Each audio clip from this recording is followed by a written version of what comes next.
Hello guys, Andrew here. Welcome back to Drew Tutorial. And in this video, I'm going to show you how to add a new profile in Disney Plus. So once you're inside your Disney Plus account, you should see at the bottom that it says add profile.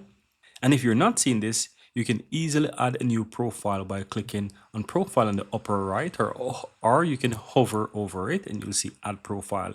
You click on that, and from here you can go ahead and of course choose your character. So I'm going to just choose, for example, this one here. Give the profile a name. I'm going to call this one Drew, and just go ahead and click and save. And that's it. That's how you go ahead and add a new profile. Here you can basically say full catalog or whatever it is. I'm going to say not now.